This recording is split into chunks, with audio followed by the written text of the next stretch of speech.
Hello everyone. Welcome to Nepal Online School. आज हामी class 12 को इंग्लिश को च्याप्टर 1 युनिट 1 को नो thyself भन्ने यो एक्सर्प्ट पढ्न जाँदैछौँ है। यो चाहिँ नयाँ सिलेबसमा बेस्ड छ। ओके, सो यसलाई म सरर पढेर तपाईलाई नेपालीमा भन्छु है। Okay, let's start. There was a lot of shuffling around when the bell rang and everybody got up to leave.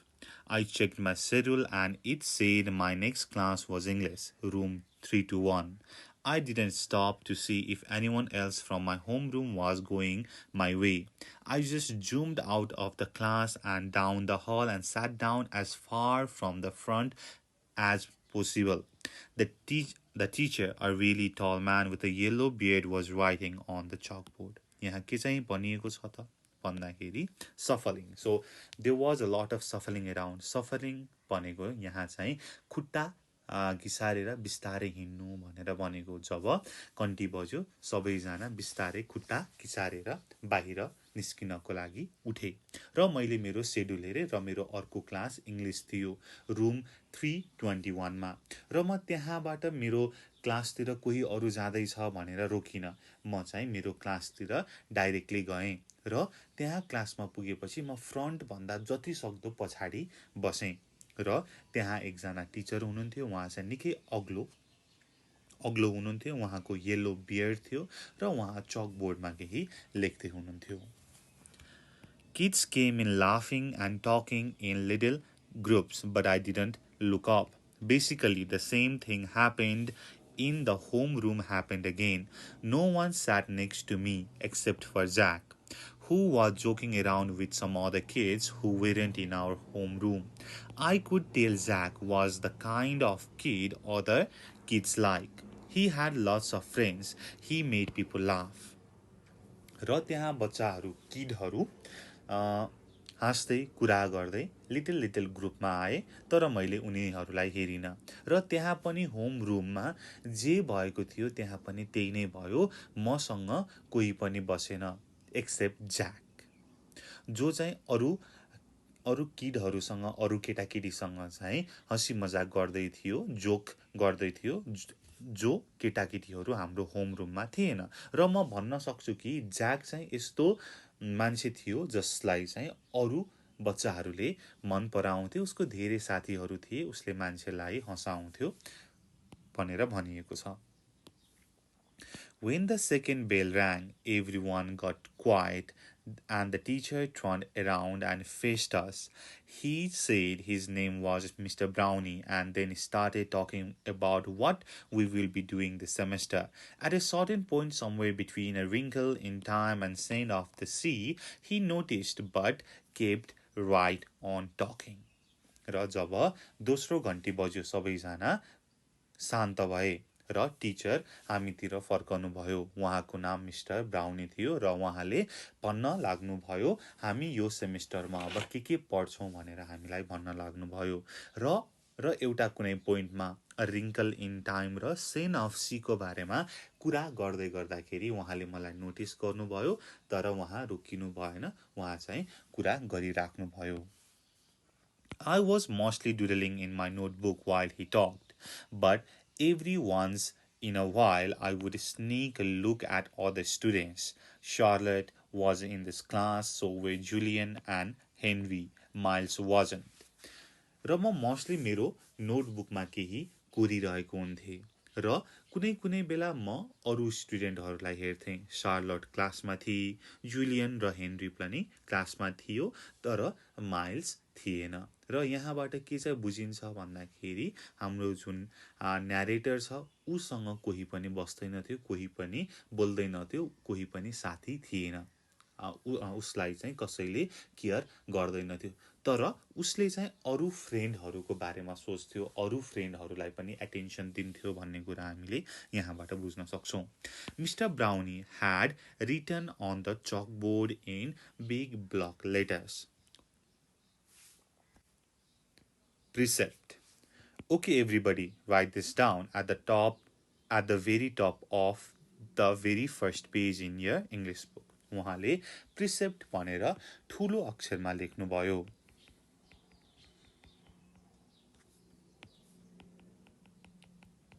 यसरी चकबोर्डमा लेख्नुभयो र सबैलाई यो तिम्रो इङ्ग्लिस नोटबुकको फर्स्ट पेजको सबैभन्दा माथि लेख भनेर भन्नुभयो. As we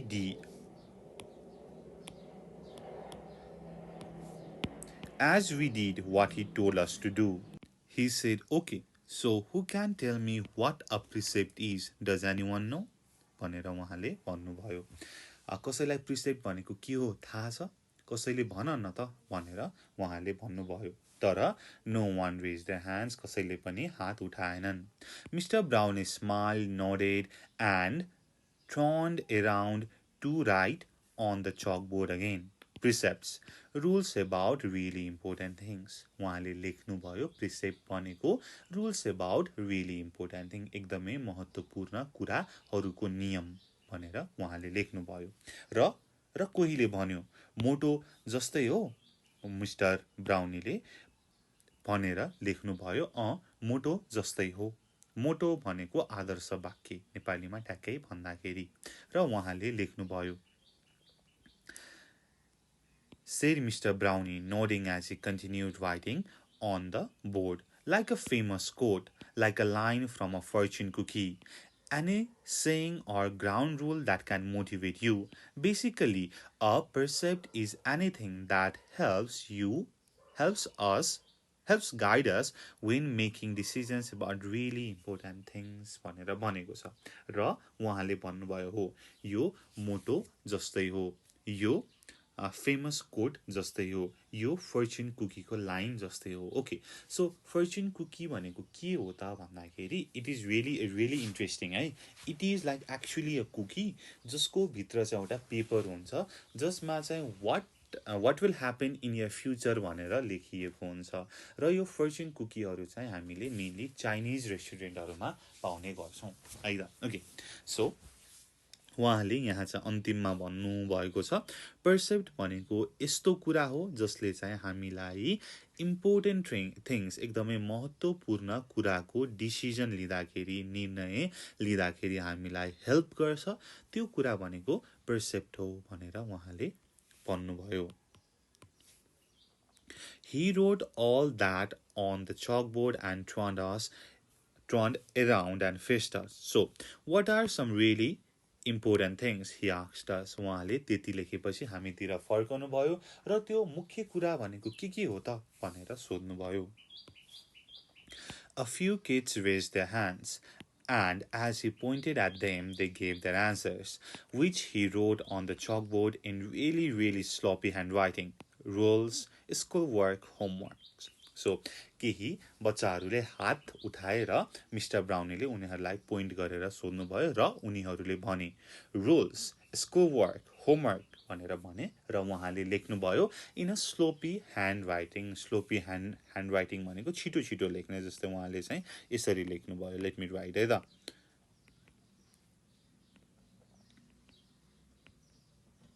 यसरी छिटो छिटो लेख्नेलाई चाहिँ स्लोपी ह्यान्ड राइटिङ भनेर भनिन्छ है. Okay, next. What else?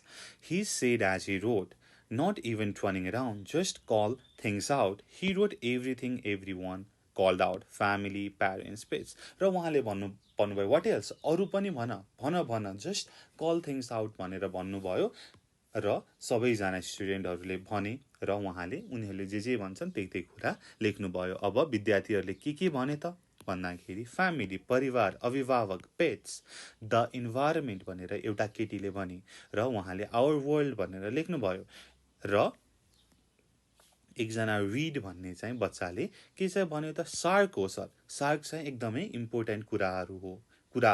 किन त भन्दाखेरि सार्कले ओसियनमा सीमा भएको डेड थिङ्सलाई खान्छ. That's why shark is also important भनेर रिडले भन्यो र मिस्टर ब्राउनीले त्यो कुरा पनि लेख्नुभयो. र त्यहाँ हुँदै जाँदाखेरि धेरै अरू कुराहरू पनि आए इम्पोर्टेन्ट थिङ्समा. के त बीज, सिट बेल्ट्स, रिसाइक्लिङ, फ्रेन्ड्स भनेर आयो है. र कहिलेकाहीँ सोध्न सक्छ हाम्रो एक्सर्साइजमा पनि छ why shark is important according to Reid भनेर भनेको पनि छ है. Okay, Okay, said Mr. Brownie, writing all those things down. He turned around when he finished writing to face us again, but no one's named the most important thing of all. We all looked at him out of ideas. God, said one kid.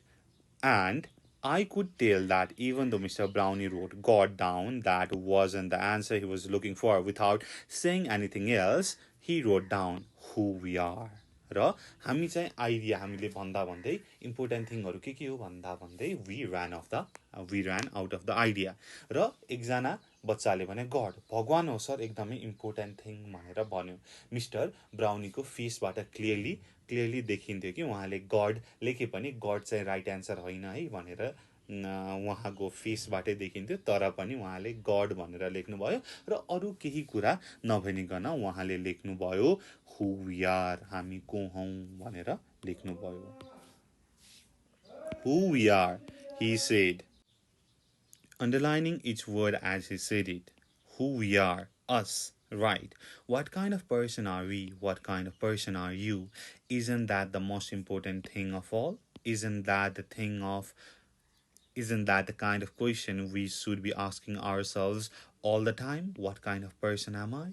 भनेर उहाँले भन्नुभयो हामी को हौं उहाँले each वर्डलाई यसरी underline गरेर हामी को हौं भनेर भन्दै लेख्दै गर्नुभयो हो हामी को हौं हामी कस्तो प्रकारको मान्छे हौं तिमी कस्तो प्रकारको मान्छे हौ यो सबैभन्दा इम्पोर्टेन्ट थिङ होइन र यो त हामीले हरेक टाइम आफूलाई सोध्नुपर्छ हामी कस्तो व्यक्ति हौं भनेर सोध्नुपर्छ यो मोस्ट इम्पोर्टेन्ट थिङ हो भनेर उहाँले भन्नुभयो Did anyone happen to notice the plague next to the door of this school? Anyone read what it says? Anyone? र तिमीले हाम्रो स्कुलको ढोका भन्दा साइडमा भएको प्लेगलाई कहिले नोटिस गर्यो त्यो कहिले पढ्यो कसैले भन त के लेखिएको छ भनेर उहाँले सोध्नुभयो र प्लेग भनेको चाहिँ यसरी लेखिएको एउटा वुडन अर मेटल बोर्ड हो जसमा केही कुरा लेखिएको हुन्छ है यस्तो हुन्छ प्लेग भनेको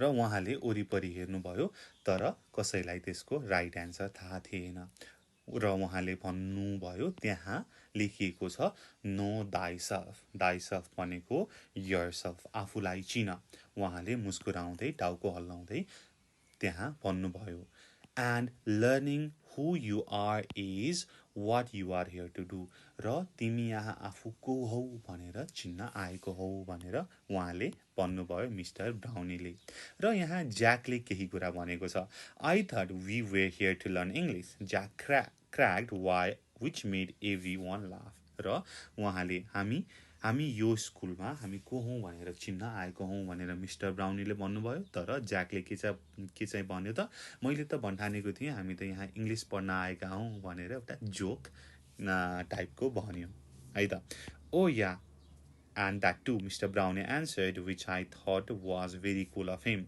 He turned around and wrote in big, huge block letters that spread all the way across the chalkboard.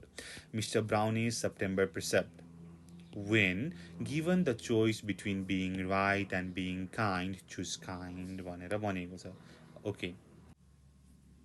ज्याकले त्यहाँ त्यो जुन जोक भन्यो र सबैजना हाँसे त्यसपछि मिस्टर ब्राउनीले त्यो नि हो हामी यहाँ इंग्लिश पनि सिक्न आएका हौं भनेर भन्नुभयो जुन चाहिँ न्यारेटरलाई चाहिँ एकदमै कुल लाग्यो एकदमै हाम्रो सर चाहिँ एकदम चिल हुनुहुँदो रहेछ भन्ने लाग्यो र उहाँले चाहिँ फेरि बोर्डतिर फर्केर ठूलो ब्लक लेटरमा केही कुरा लेख्नुभयो के चाहिँ लेख्नुभयो त when given the choice between being right or being kind choose kind भनेर उहाँले लेख्नुभयो Okay, so everybody, he said facing us again, I want you to start a brand new section in your notebook and call it Mr. Brown Precept. र उहाँले भन्नुभयो ल सुन सबैजना तिमीहरू आफ्नो नोटबुकमा एउटा नयाँ सेक्सन सुरु गर र त्यसको हेडिङ देऊ मिस्टर ब्राउनी प्रिसेप्ट भनेर त्यसको हेडिङ देऊ भनेर भन्नुभयो He kept talking as we did what he was telling us to do. उहाँले भन्दै जानुभयो हामीले उहाँले जे भन्नुभएको थियो त्यो कुरा गर्दै गर्यौं Put today's date at the top of the first page and from now on, at the beginning of every month, I'm going to write a new Mr. Brownie precept on the chalkboard, and you are going to write it down in your notebook. Okay so first पेजमा आजको date लेख र आजदेखि हरेक महिनाको सुरुमा म तिमीलाई एउटा नयाँ मेरो चाहिँ प्रिसेप्ट दिन्छु, चकबोर्डमा लेख्छु र त्यो तिमीले आफ्नो नोटबुकमा लेख भनेर भन्नुभयो.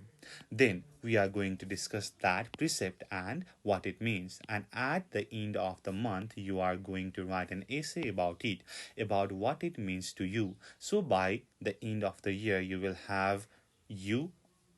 all have your own list of precept to take away with you. Okay. So महिनाको सुरुमा म तिमीलाई एउटा चाहिँ प्रिसेप्ट दिन्छु र हामी चाहिँ त्यो प्रिसेप्टले के चाहिँ भनेको हो त, यसको मिनिङ के हो भनेर चाहिँ डिस्कस गर्छौं र महिनाको अन्तिममा तिमीले चाहिँ यसको बारेमा एउटा एस्से लेख्नु पर्ने हुन्छ. तिम्रो लागि यसको महत्त्व के छ, तिम्रो लागि यसले के मिनिङ दिन्छ भनेर लेख्नु पर्ने हुन्छ र यो वर्षको अन्तिममा तिमीसँग आफ्नै प्रिसेप्टहरूको लिस्टहरू हुनेछ आफूसँग लैजानको लागि, सिक्नको लागि भनेर भन्नुभयो. Over the summer, I asked all my students to come up with their very own personal precept.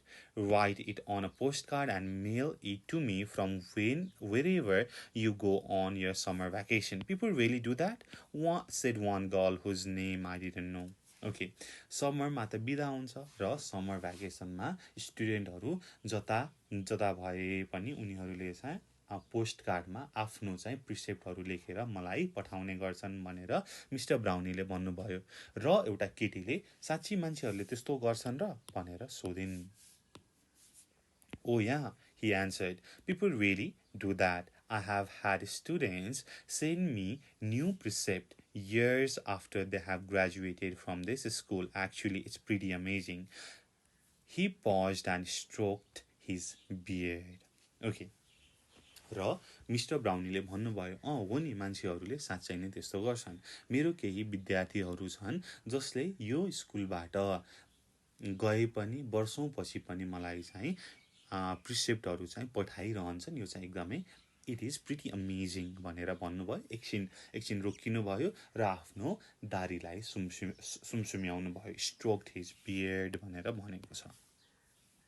But anyway, next summer seems like a long way off, I know, he joked, which made us laugh. So everybody relax a bit while I take attendance, and then we are finished with that. I will start telling you about all fun stuffs we are going to be doing this year in English. He pointed to Jack when he said this, which was also funny, so we all laughed at that. भनेर यहाँ भनेको छ. So, ल ठिकै छ. अब next summer भनेको त लामो बाटो हो भनेर उहाँले चाहिँ एउटा जोक भन्नुभयो. सबैजना हाँसे. ल आरामले बस, रिल्याक्स गर, म तिमीहरूको एटेन्डेन्स गर्छु र अब हामी यो क्लास सकाउँछौँ र अब यो वर्ष हामी के रमाइलो कुरा गर्दैछौँ त, फन स्टफ इङ्ग्लिसमा भनेर म तिमीहरूलाई भन्छु भनेर ज्याकलाई पोइन्ट गर्नुभयो. विच वाज अल्सो फनी, किनकि लास्ट टाइम माथि ज्याकले नै त्यहाँ चाहिँ हँसाएको थियो होइन, जोक भनेको थियो, सबैजना हाँसेका थिए र मिस्टर ब्राउनीले पनि ज्याकलाई नै पोइन्ट गरेर भन्नुभयो र सबैजना हाँसे. As I wrote down Mr. Brownie's September precept, I suddenly realized that I was going to like school no matter what. र मैले मिस्टर ब्राउनीको सेप्टेम्बरको प्रिसेप्ट लेख्दै गर्दाखेरि मैले चाहिँ सडनली रियलाइज गरेँ कि म चाहिँ यो स्कुलको टाइम चाहिँ एकदमै रमाइलोसँग बित्नेछ, जेसुकै होस् भनेर मैले फिल गरेँ भनेर हाम्रो न्यारेटरले भनेको छ. सो फर्स्टमा चाहिँ हाम्रो न्यारेटरको कोही पनि साथीहरू थिएनन्. ऊ चाहिँ बोर्ड थियो होइन, ऊ चाहिँ स्कुलमा एक्लो थियो, उसलाई स्कुल रमाइलो पनि लाग्दैन थियो. बट मिस्टर ब्राउनीको क्लासमा बसेपछि उसले चाहिँ ओके यो वर्ष चाहिँ जेसुकै होस् स्कुल चाहिँ रमाइलो हुनेछ भनेर चाहिँ उसले रियलाइज गर्यो भनेर भनेको छ. सो यो युनिटमा यति नै कुरा छ. अब हामी नेक्स्ट भिडियोमा यसको एक्सर्साइजहरू गर्छौँ. है त। सो यसमा केही नबुझ्नु भएको छ, केही तपाईलाई भन्नुपर्ने छ भनेदेखि यु क्यान आस्क अस है, तपाईले कमेन्ट गर्न सक्नुहुन्छ अथवा 98495895 मा फोन गरेर पनि हामीलाई भन्न सक्नुहुन्छ। So thank you so much for watching, this much for today, see you on next video, good by.